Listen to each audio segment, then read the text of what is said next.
you so much for joining us for this event.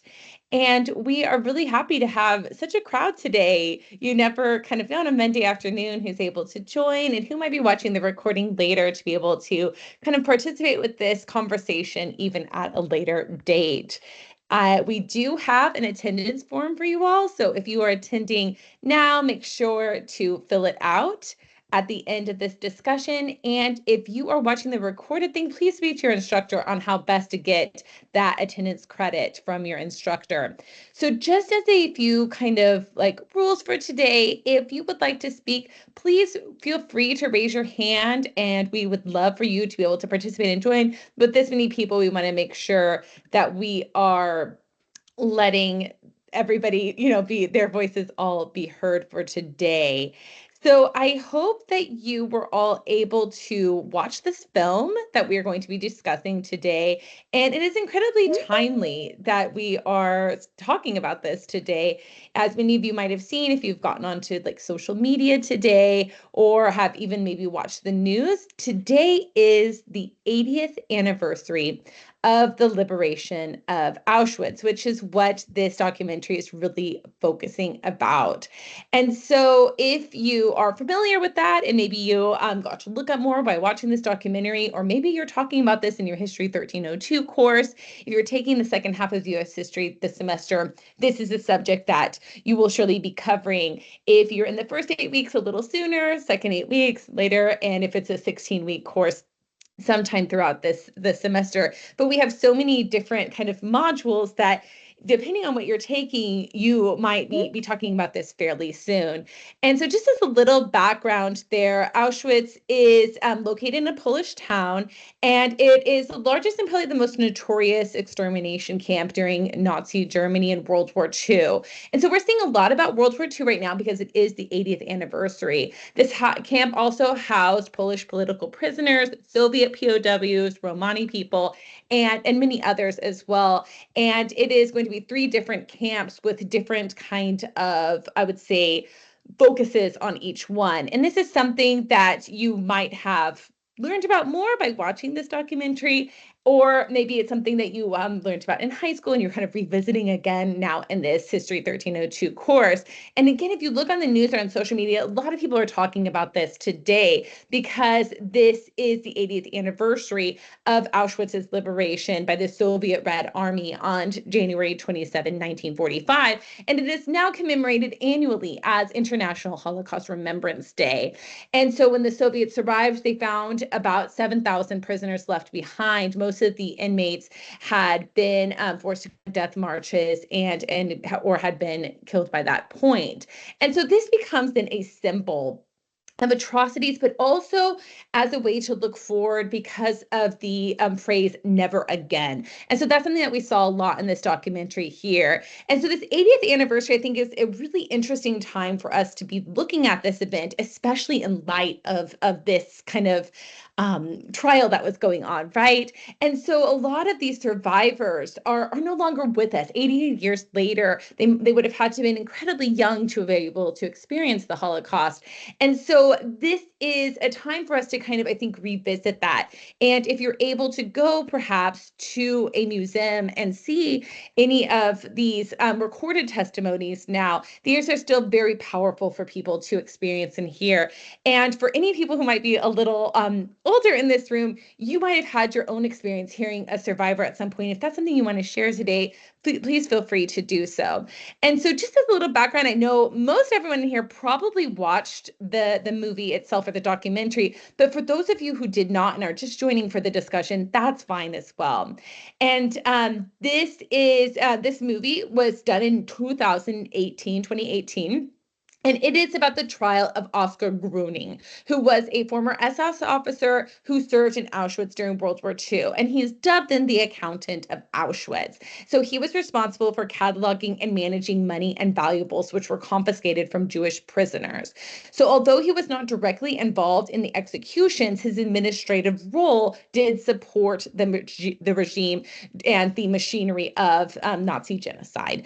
And this film then focused on the 2015 trial, and he was 94 years old. And so if you watch this documentary, you'll see that it blended interviews with Holocaust survivors, legal experts, historians, witnesses, and really was able to bring the story and give it a lot of nuance to this really fascinating trial. And in light of the 80th anniversary of Auschwitz's liberation, this is really for us to also remember about the Holocaust and the ongoing struggle to kind of confront the legacy of the Holocaust. And I think that what's really interesting is that it's reminding us that justice is not just about punishment, but also about preserving the truth and ensuring history's lessons are not forgotten. And so with that kind of welcome for everyone here today, we have some discussion questions. If you are a professor in here, I'll introduce myself now, and I will let the different professors in this room also introduce themselves. And then whenever you get on and you want to say something, please feel free when you raise your hand to introduce yourself as well. If you are maybe a dual credit student, you want to tell us what high school you're coming from. If you are from you mostly take classes maybe from Northeast campus, but you also take classes at Connect or whatever, if you'd like to share with that would be wonderful as well. And I'll go first. I am Dr. Chloe Northrup. I am the department chair at Connect, and I have been at TCC since 2016. I focus on 18th century British Empire, but I am really excited to be talking about all kinds of things with U.S. history, also teach world history and Western Civ as needed. Does anyone else want to introduce themselves really quick before we kind of open up for the discussion questions?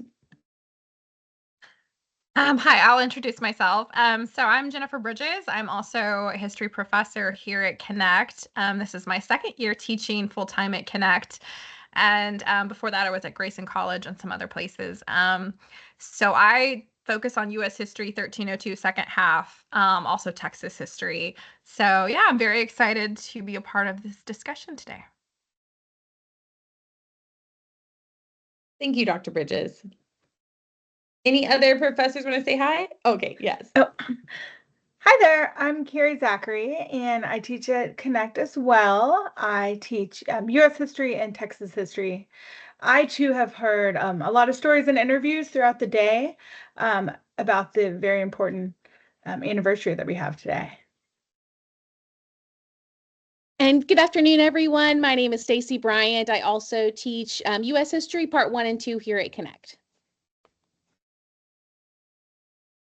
And those are their hands raised. You go right ahead. Okay. Hi, I'll go next. I'm Dr. Sherry Mata. I teach psychology for Connect Campus, and I'm looking forward to the discussion. And if anyone has any questions pertaining to the psychology behind it, I'm happy to participate and hopefully answer some of your questions. I believe I have a couple of students in here too. So thank you for joining us. All students, thank you for joining us. All right. Anyone else want to introduce themselves? Hi, can you hear me? Yes. Okay, hi, I'm Natalie. I'm a student and I am fascinated by the Holocaust time period. A couple of years ago, I actually went with my niece and my daughter to the Holocaust Museum in Dallas.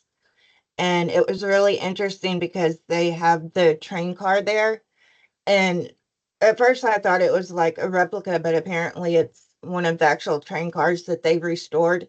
And all three of us, when we walked through it, just felt this really heavy presence on us, I guess. It was weird. But yeah, that's all Yes, I got.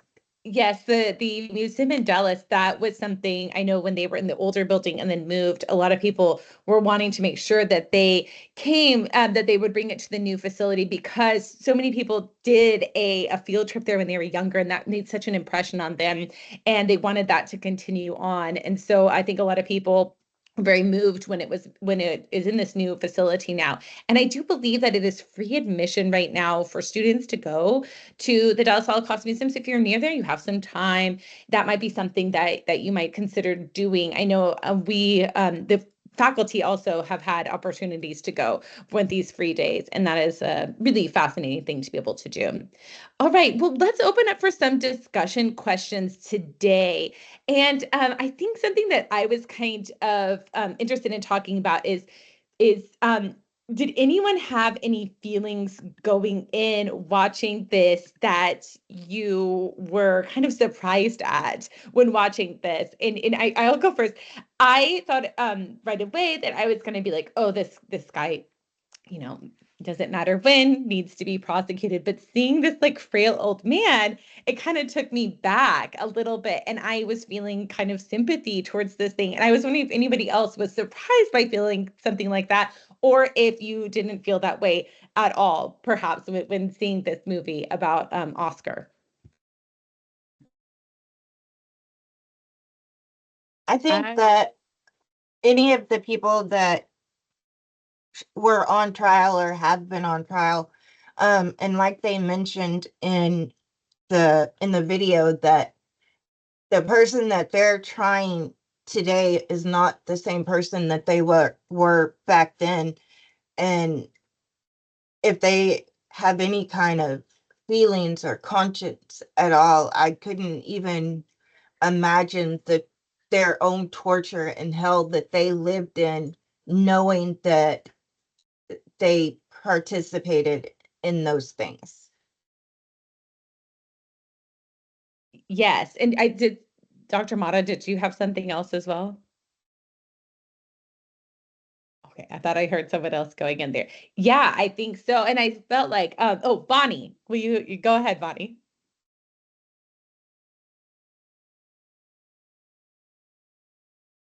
Yeah, I'm not sure that I agree with that because I was astounded to hear some of the German citizens over in Germany actually denying that anything happened out there to this day.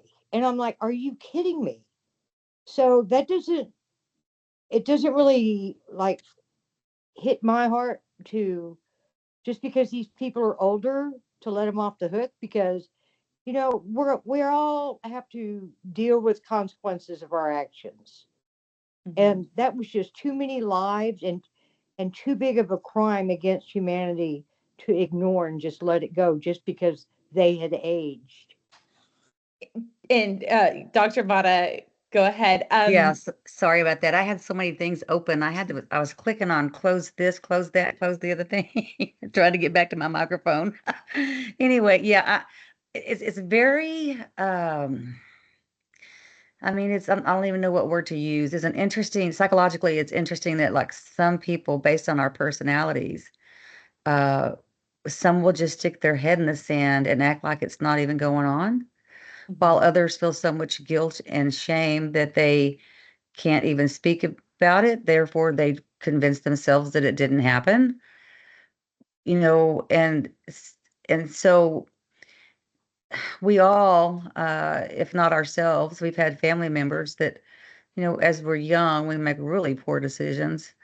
As we get older and we recognize the depths of our interactions with other people, we change. So um, I'm not sure personally how I feel about the entire event because it's so overwhelming, the number of people that were murdered, and it didn't stop there.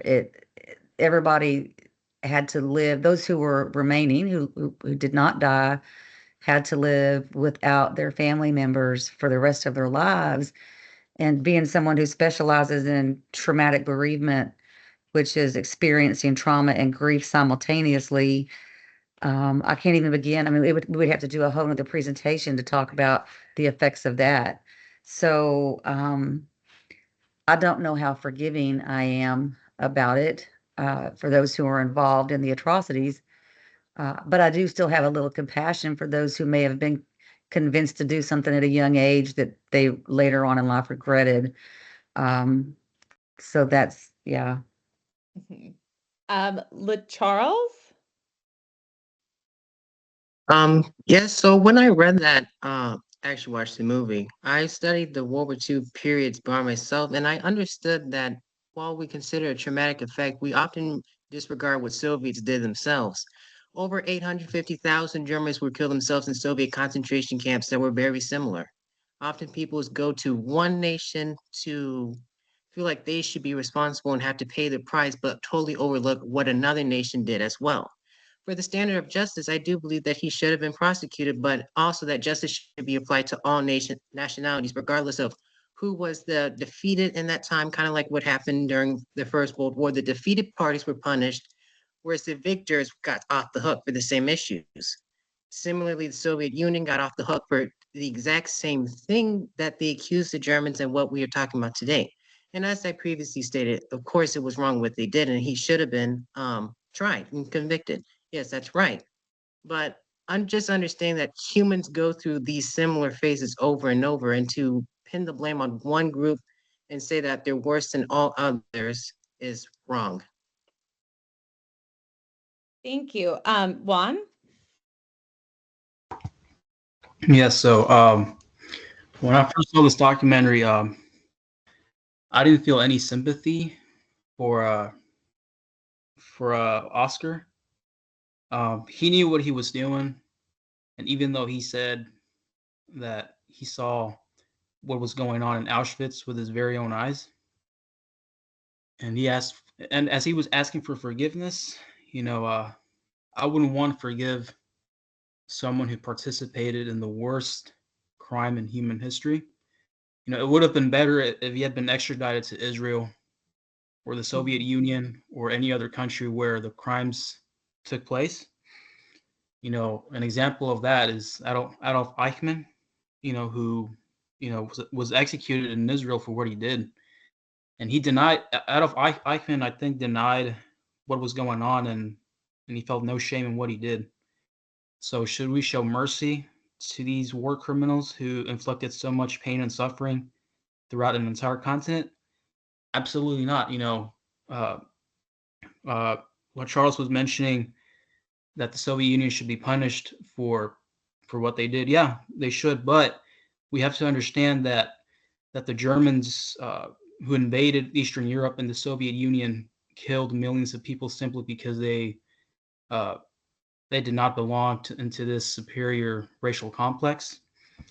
And so the Soviet Union had to fight back. Yeah, he mentions the gulags and all of the POW concentration camps. But moving back to Auschwitz, I don't think showing sympathy for a war criminal is right. So, and that was, I think, my thing is I thought I wouldn't have any, but seeing that kind of old man up there, I found myself being like, oh, like I was surprised at my like sympathetic feelings. Dr. Bridges?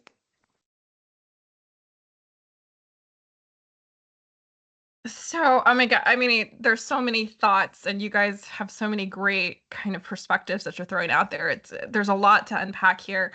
One thing I would say is I think, on a personal level, you can feel sympathy for an individual while not condoning their actions, and honestly, while still believing that justice needs to be served. You can feel these things at the same time. So it's like even on a personal level, just because you forgive someone for your own health does not mean you have to let them to continue to do bad things in your life, right? So I think, you feel sympathy for this old man while still recognizing he's a war criminal who needs to be punished for his actions. And those can both be true at the same time. So I would say, either way is absolutely natural. And when you see some Holocaust survivors choosing to forgive, again, that's more for them, right? For their own life and their own release. It's not saying, again, that someone should not be punished, because I would agree they absolutely should be. And punishing them is as much for, the memory of what happened, and us kind of recognizing that hopefully as a world, we're not going to let that happen again, and that it was unacceptable. And, another point that you guys have brought up that's super interesting actually to me, and I'm going to have to play with it a little more in my own thought, is this idea that, the victors kind of get away with the same sort of crimes that those who lose get punished for. And that's an interesting concept, in terms of But they what brought is up okay though there. that Yeah. Germany did lose, and hardly anyone was prosecuted in the end. It was very small. And so Very I true. was kind of wondering about that. Germany did not win this war, and yet so many people were able to keep going on with their lives because of the legal system until fairly recently. Stacy and then Johnny. I felt the same way. I did feel an uncomfortable level of sympathy when I saw his advanced age and what in my mind looked frail, but that doesn't mean that he should not be punished for the crimes he committed. And I think it's really important for the survivors and for the world that whenever possible, the people who committed these crimes do need to be punished and serve out their sentences as long as they're able to live long enough to do that.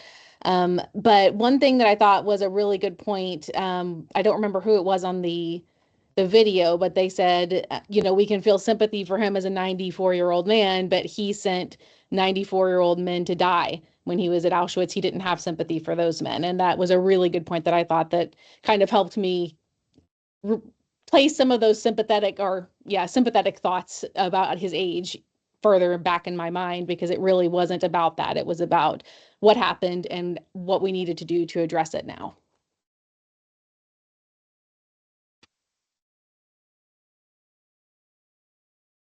Hey, Johnny?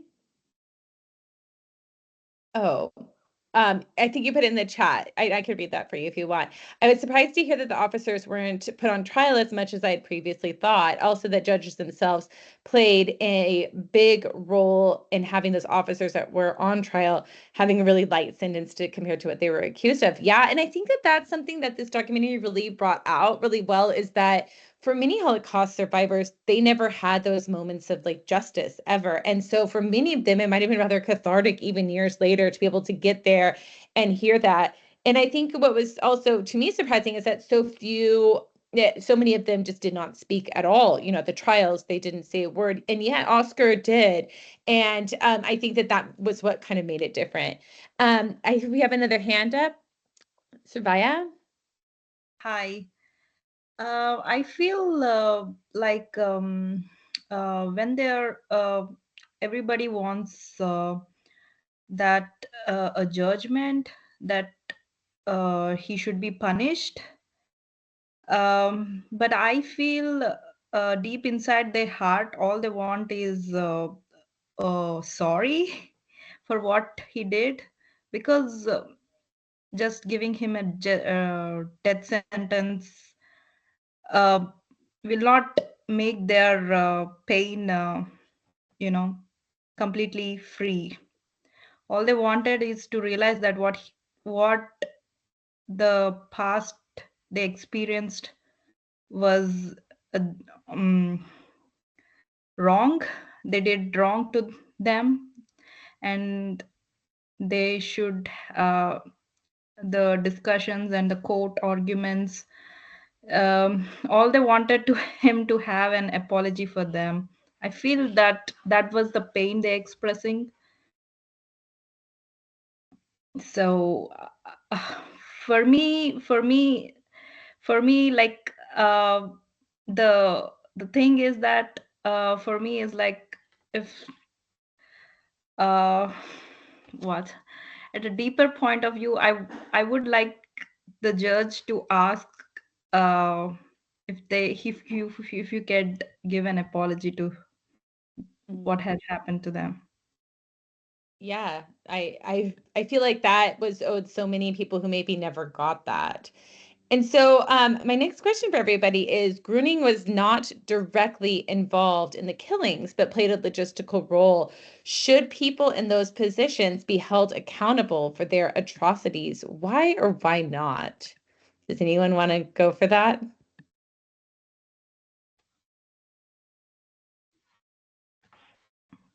I see Juan first and then LaCharles, please. So yeah, I think this is my personal opinion. Regardless of what you wear, even if you were an accountant, you should still be held accountable for what you did, because in a documentary that I saw before I saw this one was that nobody could have known what was going on in the Holocaust because it involved everyone, And I think anyone should be punished regardless or not if they were not directly involved with the Holocaust. It was just a horrible crime.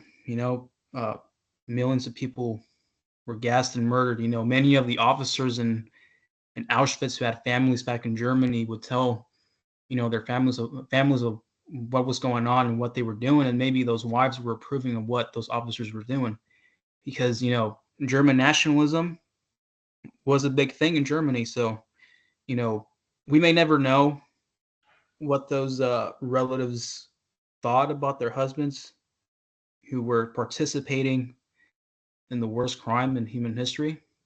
But I do think that regardless, like, even if Oscar Grumby was an accountant, he should be still held accountable for what he did.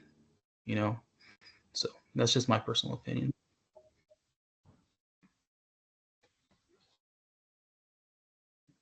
Thank you, LaCharles. I agree with him in the regard of that people who worked at the camp should be held accountable for their actions. But the Germany on the whole, I would say no, because if you think of it, and I read this in a book one time, it said, how could you get to that level? How did so many people become convinced it was based off a lie that this was acceptable and okay? Not everybody was willingly going with it, or did they necessarily have a conscious thought of the wrong that they were doing? Kind of like Americans. At times, Americans do things that are not necessarily right, but it's not with malicious intent. And I think that's the biggest difference that is going to change in the regard of the SS unit officers. It was a volunteer squad. They knew what they were going into and they knew what they wanted.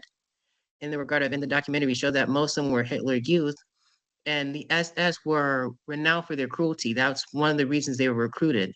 They were the cruelest of all German soldiers who could kill people without a second thought. So yes, those people should be persecuted. And I think Juan said that correctly. They understood what they were doing, and as such, they should be convicted. And I never believed that justice is going to be served fully, because unless there's a holistic viewpoint of it, killing somebody else or having somebody sentenced to death does not bring back your family members. It does not make the hurt go away. It doesn't do anything for the person, really. Maybe you feel that you have justice in the end, but ultimately, in the end, it's not really up to that person to justice, for justice will never fully be served to anybody. All humans learn that and know that justice is incomplete in every society. No society is perfect. We just have to live with that fact. And I think one of the points that some of the legal experts were saying about doing these trials so many years later is to hopefully deter these things from happening again. That's like the slogan, never again. Do you think that these trials could help that, to show that even, 70 years later, when you're a 90-year-old, with, your great grandchildren there, you might still be brought to justice for your crimes? Would that deter, or do people just think that they're never going to get caught? Juan, and then Dr. Mata, please. It can have some impact, but unfortunately, we haven't learned from our mistakes. Right now, we're seeing. I want to give an example. China, they're currently committing genocide against the Uyghur minority. I don't think we've learned anything from that. We had various genocides from different parts of the world.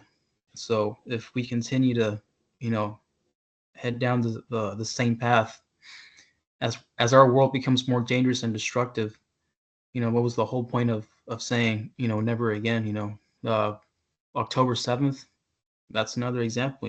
But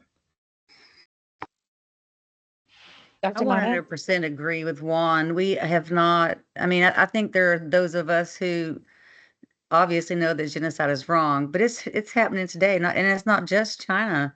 There, it's in Africa, it's in Indonesia. There's a lot of countries. So you would think that it would be a big deterrent that there were so many, probably not enough, but there were several that were prosecuted with this particular case of the Holocaust. But it's still going on. So apparently there are people who either just don't care, or they're not afraid, or maybe they were raised in a situation where they believe genocide is their job.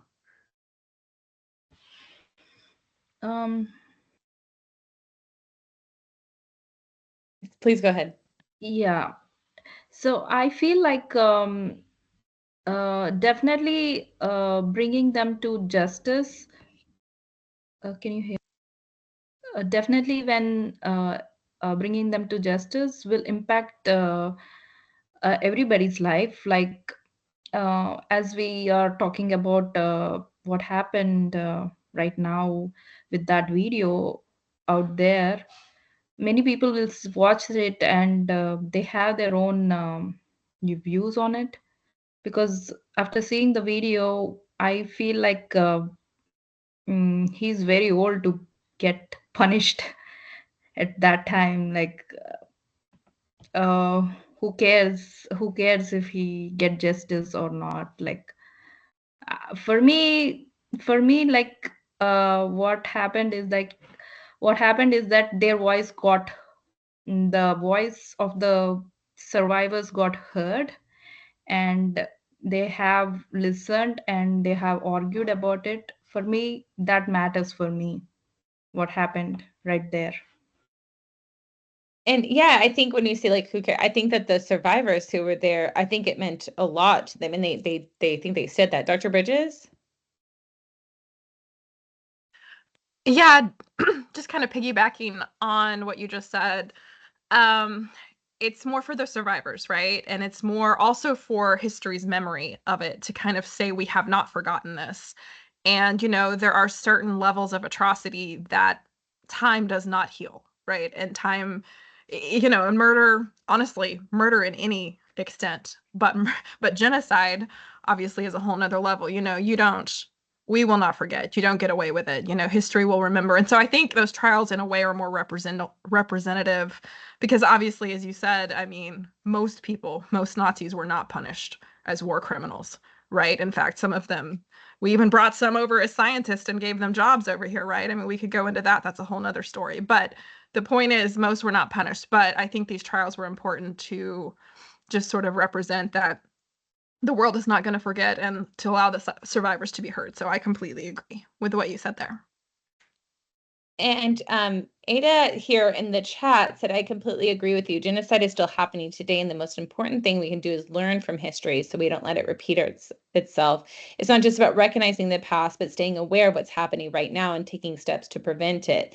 This means raising awareness, which I think that that's something that this documentary showed. It actually kind of brought back this this memory, and kind of like brought that there are still survivors with us who experience this, who have these powerful memories. Professor Bryant? Hi. I was just going to chime in and say, yes, I absolutely agree that everybody who participated should be punished. I don't think it's actually a deterrent, though, because I think anybody who participates in genocide thinks that their specific situation is different from the others, and so the rules aren't going to apply to them. But one thing that I think is really interesting when we talk about justice and how it should be served is comparing how we sought justice for the Holocaust versus how justice was served in the genocide against the Tutsi in Rwanda, because those were completely different approaches. Initially, they were also sentencing the perpetrators to prison, and I think also some of them received death sentences.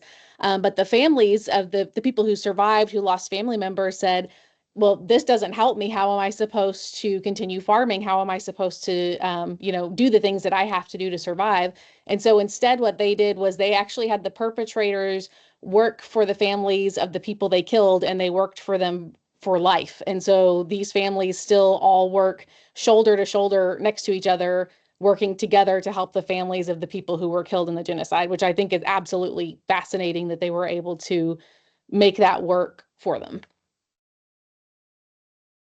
That's so interesting.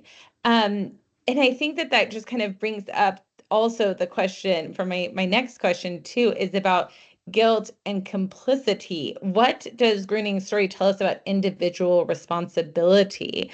And I think that was something that was kind of brought up in the thing that he said, I was just following orders and stuff. So what does that tell us about our individual responsibility in repressive systems and regimes, perhaps?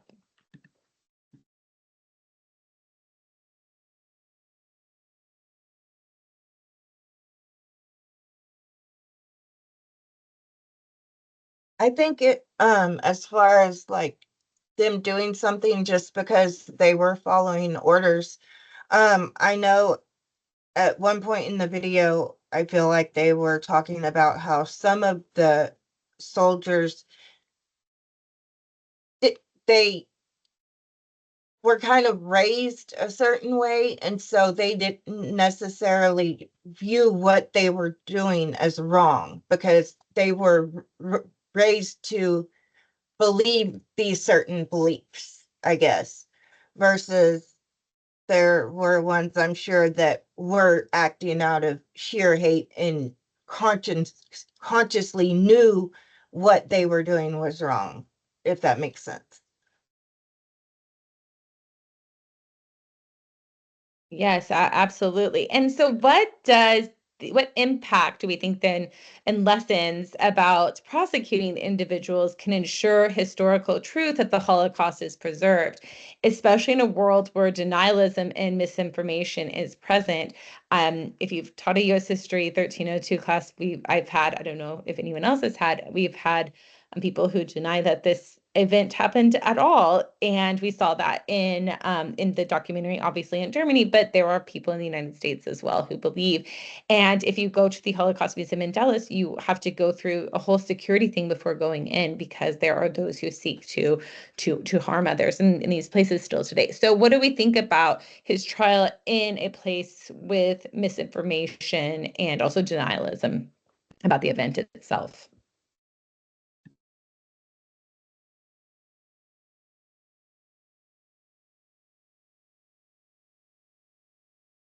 Go ahead, Dr. Bridges.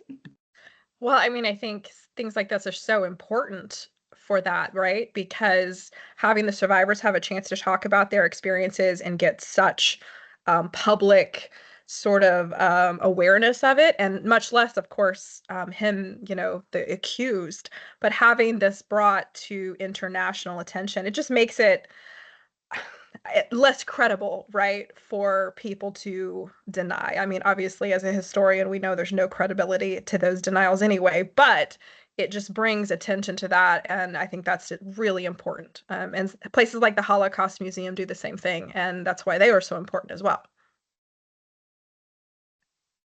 What about Oscar's own role in trying to combat this denialism? Do you think that ameliorated his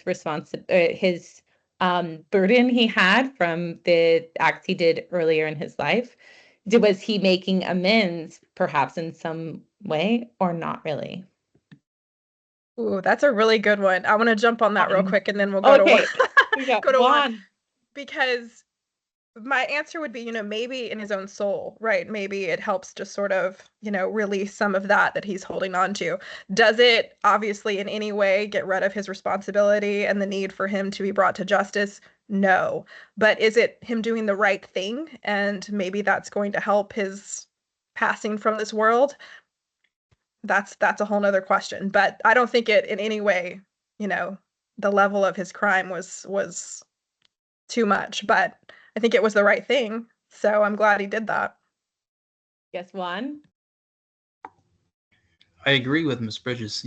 He did the right thing. He admitted his guilt. And in the end, he said, he even called out those Holocaust deniers. And he said, and I quote, "They are hopelessly lost," as he went into the courtroom. So he might, believe in the afterlife and knew that there was something waiting for him. We never know. I mean, he knew that his time was running short here in this world, and his admittance of what he did serves as an example to future war criminals as to what they can do to exonerate, or not fully exonerate, but to admit what they did instead of just putting out a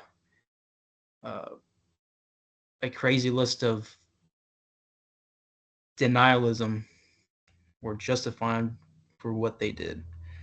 So yeah, I was pretty shocked and surprised that he actually admitted to what he did. I don't think I've ever heard even one Nazi war criminal admit to what they did. It was all, I was following orders.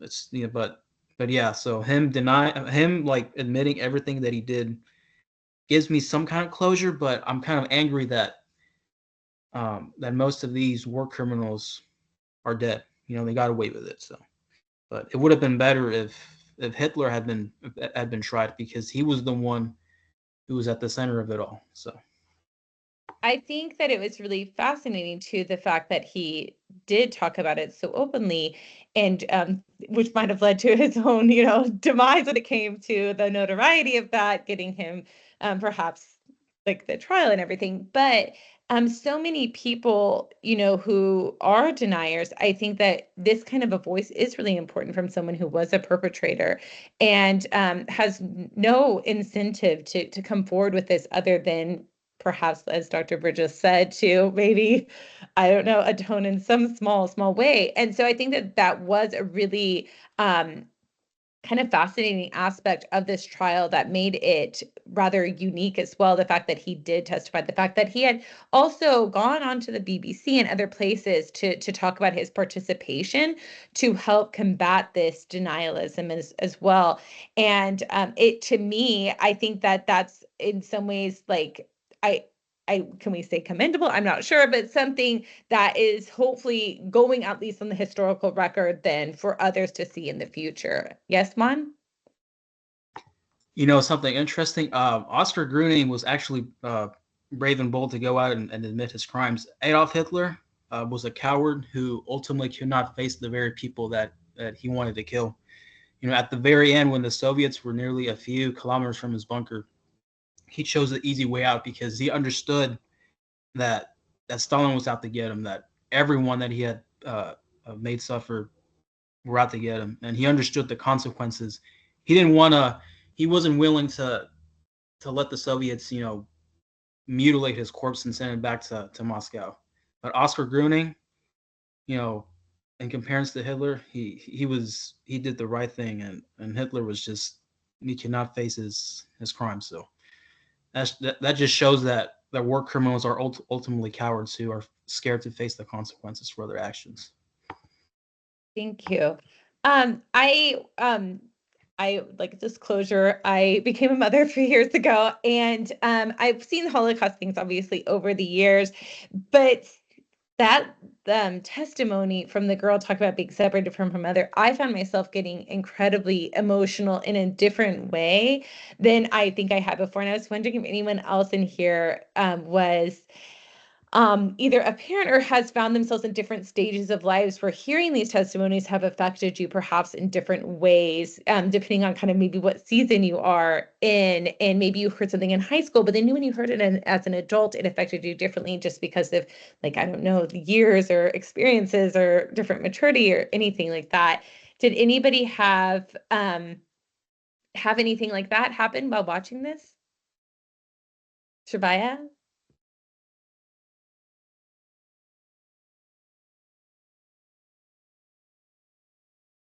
I think you're muted, by the way. And then Madison, please. I'm sorry. Can you hear me now? Yeah.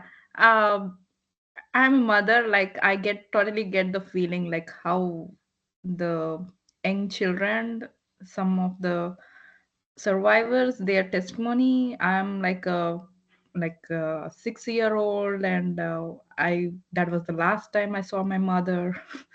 It's like uh, it's like a kind of lot of pain in their heart that has left unresolved for so many years, and still they carry that pain till to their old age. And now at last they heard the voice to the world of being separated from their mother. How I felt like the old man was literally on tears, like total my family was vanished away. Like he was like shivering shivering on that. It's that it's the thing that we have to remember. Like we all are human beings, we are all the same species, and what we do to our same species is a kind of horrific thing we do all kind of human beings. Like uh, you know, there are some species who protect their um, apart from human beings, animals protect their offsprings, but we are not animal. We are not animals. We have that kind of love, but still we are lacking that. We have to remember from history that that's even we get to a place of like a president or like that, this should not be done. We have to remember that. That's my thing. It's Madison. So I thought it was really eye-opening, especially coming from high school into college, because a lot of what you're taught about the Holocaust in high school is very monetized until you get to documentaries like these. So you learn, you're like, oh yeah, the Holocaust was very sad. It was very, heartbreaking. But then you go and you see these unmonetized documentaries that really put into perspective like the pictures, such as the one of the soldier holding the gun to the mother and the baby, and it really puts into perspective just how bad it was. Yes, Carrie. Yeah, I will add that I think that's such a value that we have here at Connect. In our discussion boards, everyone gets a chance to write, right, and respond to your peers. So I hope that y'all find that you have a good way to interact and really share your stories and kind of your reflections, as opposed to in a classroom where, maybe only a few people speak up. But I also echo what you said, Dr. Northrup, with like the story of Anne Frank. I was really young when I read that. And I'm certain I did not fully understand that, even though I was more her age to relate.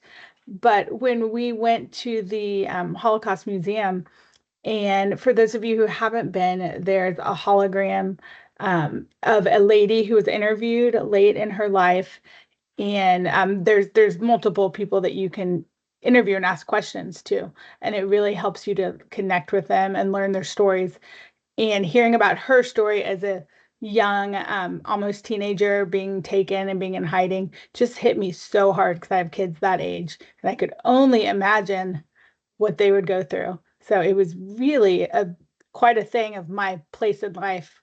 Really changed how it impacted me. Dr. Mata. Yes, for those of you who have not gone to the Holocaust Museum in Dallas, it is profoundly impactful. I took a group of high school students there several years ago, and it not only impacted me seeing it the first time, but them as well. And one thing about grief is, I can't imagine the grief someone goes through not having a mom or a dad or a sister or any family at all, for that matter, for 50 years, basically their entire life. Because grief is something that never really goes away. You learn to live with it, but it's not something that ever goes away. So it was really, there were some really sad points uh, in this film for sure. Yeah, I mean, it's amazing to see that years later, these memories are still so incredibly powerful. And I know that for many of you who are in 1301 or 1302, you'll probably study about the WPA, different interviews they did with formerly enslaved people who were much older. And for a while, they were kind of discounted and said, like, oh, well, what do people really remember from when they were children? And now they're saying like these traumatic, and Dr. Mata, perhaps you can help me with this. They're saying, no, these traumatic events that happen when you are a child, those go in your mind, and they are there. And even if you maybe can't remember certain things, you don't never forget how you felt in those moments. And I think that is something that's really powerful. And I think a lot of people are revisiting some of these sources now, years later, almost, oh my goodness, 100 years later for some of these, to think about how we are looking back at traumatic events for children. And that's really what we saw with these survivors, because they were very young when it happened. Yes, when you experience something traumatic, and it could even be a car accident. I mean, it doesn't have to be something like the Holocaust, which is 100 times worse in my mind than a car accident or losing one loved one, which we will all experience at some point in life. But those traumatic experiences, when you 50 years later are thinking about them, you relive the emotion. That's why it's such a traumatic thing, because You don't just remember it, you actually relive it each time you think about it throughout however many years you live after that fact or after that event. That's so moving to think about. Juan?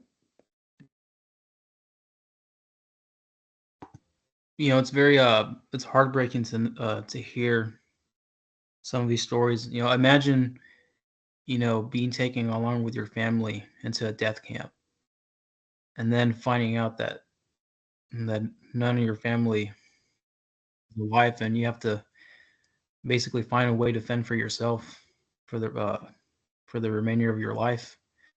I can't even imagine even losing my own parents to a crime like that. And it just makes me feel a lot of sympathy for not just the Jewish people, but for all ethnic minorities who suffered under the Nazi regime. And one, interesting thing that I've noticed about the Holocaust is that not so many people pay attention to the Eastern Front and only focus on the Western Front, because most of these people just don't know how bad things were in the East. And but it's just World War II is just filled with tragedy and suffering. But we have to appreciate all of the things we have right now, because you never know when our democracy could end. So many people today take many things for granted, and they just it's easy for them to deny what happened because they've never experienced hard times themselves. Thank you. One more question that I have here today too is, how does this documentary explore the balance between justice and forgiveness? And I'm thinking specifically about when Ava Kor, who was the twin who was experimented on by Dr. Mengele in Auschwitz, and hugs Oscar, and it goes viral, and people were really kind of had a lot of opinions about it either way. What do we think about that? Forgiveness being deeply personal, yes, but what about this balance between justice and forgiveness? And what did you all think about that when it comes to the survivors? So we're kind of wrapping things up today.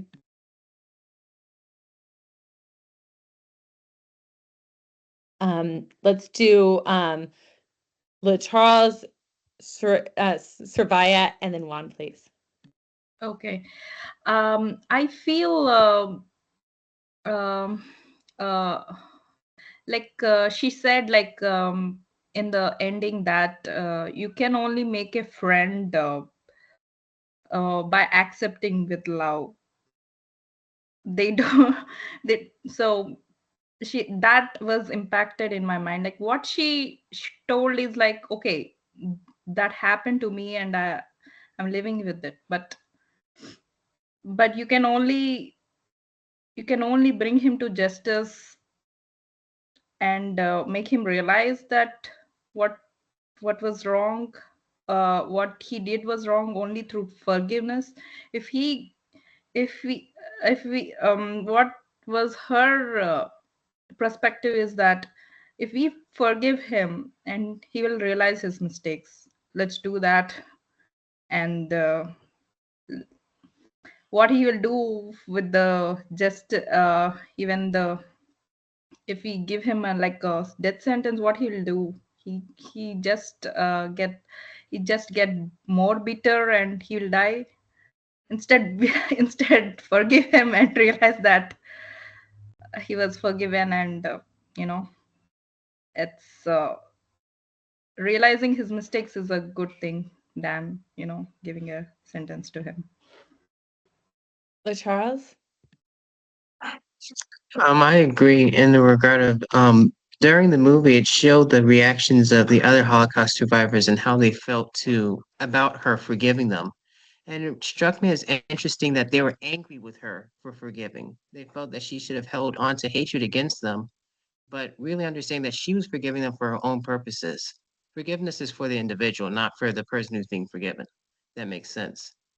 In regard of your forgiveness to a person whose harm means nothing, they will continue doing their actions even if you forgive them or not. So I think it was interesting to see that she was willing to put down the hurt that she felt and think of it. She was treated worse than all the other ones in the regard she literally got treated on. And it was literally torture. They wanted to see if she would die, then they're going to kill her twin and see the differences and see if the a disease had taken effect in the twin's body as well. And that just showed a whole level of depravity that was different than what the other ones faced, because she did have to go out into the death camp afterwards. She wasn't released after that out and to enjoy her freedom. She was subject to all the other ones. So it was significant that she chose the route of forgiveness after experiencing some of the worst things during that Holocaust period, and the others were angry with her about that. It definitely shows that everyone has a different journey when it comes to these experiences. Juan? I strongly agree with LaCharles. The lady got a whole bunch of controversy for simply forgiving uh, the man who tried to kill her. You can forgive, but you can never forget. But forgiveness, that's a good thing. And um, you know, hatred shouldn't be left in someone's heart, because what's the whole point of having this conversation about getting rid of hate? You can talk, but your actions have to speak louder than words. And so, I definitely agree with what Charles said. And Rudolf Hirsch is another example of him admitting to his crimes. It wasn't just Oscar Gruen. Rudolf Hirsch, was tried in the very country where he had tried to, exterminate not just the Jews but the Slavs living in Poland. And so he openly admitted to what he did, and his son is actually trying to, advocate against the neo Nazis. But yeah, so yeah, forgiveness. Forgive, or you can forgive but not forget. Yes, thank you. And just kind of to wrap up things, if anyone else has anything that they would like to say, there's just a few things on the side here. One is the attendance for today. Make sure to fill that out if you're here. And then if you would like to see what else the history department's doing throughout the semester, click that site and you can just see a list of the different events that are going on if you enjoyed this. If you have some suggestions for other things you'd like to either do or talk about, please let us know.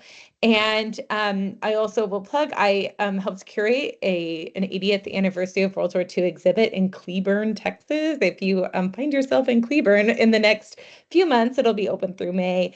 I invite you to go down and see it's more about the home front in Johnson County, Texas. But if you have family, let's say, that lives in Johnson County, that might be something interesting too. Please email me and I will be happy to give you more information about that. And I think this 80th anniversary, and it was something that I was thinking about when doing the exhibit, and it shows that and I think this discussion today has definitely shown us the importance of education and the importance of learning about the Holocaust in combating denial and hate. And hearing these survivor stories are so important, especially now. And so many of them are no longer with us now. Hearing the recordings of them, seeing the artifacts, and preserving the stories and this legacy can remind us about what can happen when we have unchecked prejudice, totalitarianism, and also just indifference.